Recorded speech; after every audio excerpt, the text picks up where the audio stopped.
We have time for one more question and then closing remarks by Speaker Gingrich, and that question will go to Alfonso Aguilar regarding immigration. Immigration is an important issue to the country.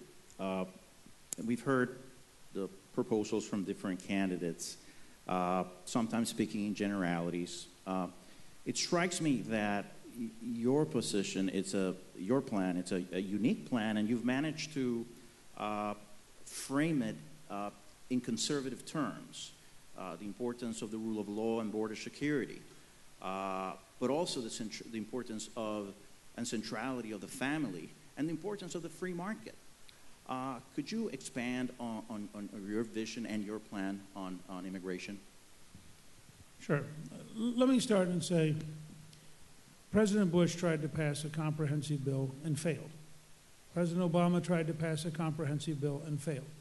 I've worked on this issue off and on since the 1980s, and Ronald Reagan writes about it in his diary. And he says the reason he signed the Simpson-Mazzoli Act of 1986 is we have to get control of our border, and we have to have a guest worker program with employer sanctions. So we didn't get the two things he said we had to have, but we did, in fact, end up giving amnesty to a substantial number of people. And I look back on that, and it was a loss. I mean, if we had controlled the border as of 1986, and if we had had a legal guest worker program as of 1986, we would be dramatically better off today as a country. So the dream was there, the ideas were there, but the implementation wasn't. So I've tried to think through step by step. First of all, I think it's a series of steps, not one bill. The first step has to be absolute control of the border by January 1, 2014. Now,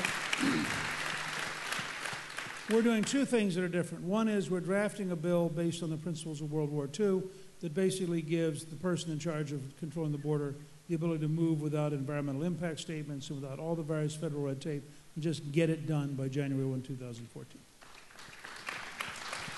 Second, I have said publicly, there are 23,000 Department of Homeland Security employees in the D.C. area. I am prepared to move up to half of them to Texas, New Mexico, and Arizona if we need the extra manpower to control the border. So, part one, control the border. Part two, English should be the official language of government.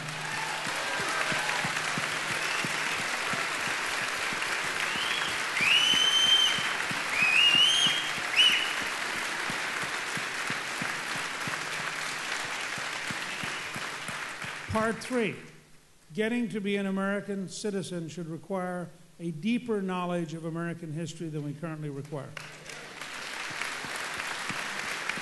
And frankly, getting a high school diploma should require a deeper knowledge of American history.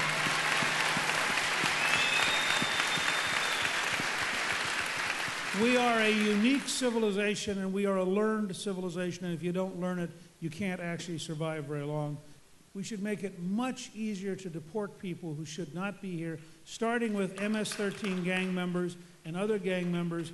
And there's no reason it should take longer than, if you're not a U.S. citizen, we do not have to give you all of the appeals process. We should have an ability to say goodbye.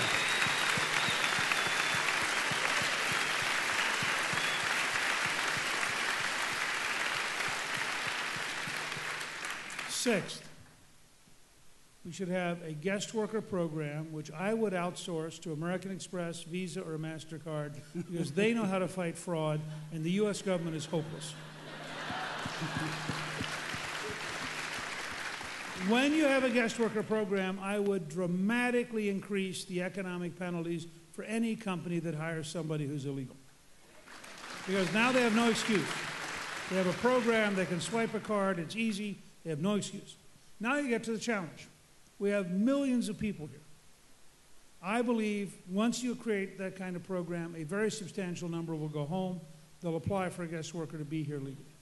The group I singled out, and here I've been frankly surprised, although the other night I watched Governor Romney sort of dance a half step closer to my position.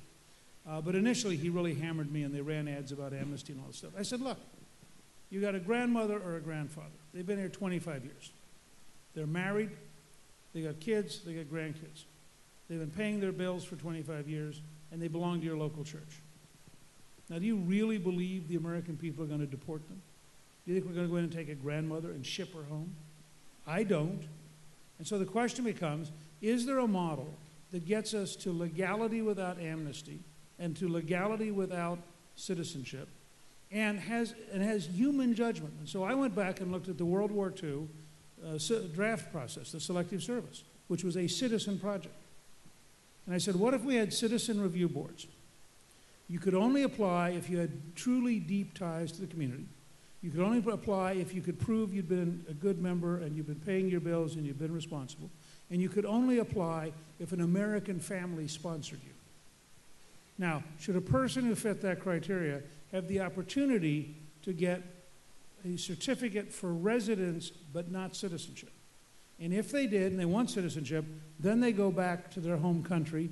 They file exactly as they would if they were still in their home country. And while they have residence so they could come back, they don't get citizenship until that goes through the entire waiting line. And frankly, in some of these countries, if you're a grandmother or grandfather, the waiting line is pretty darn long.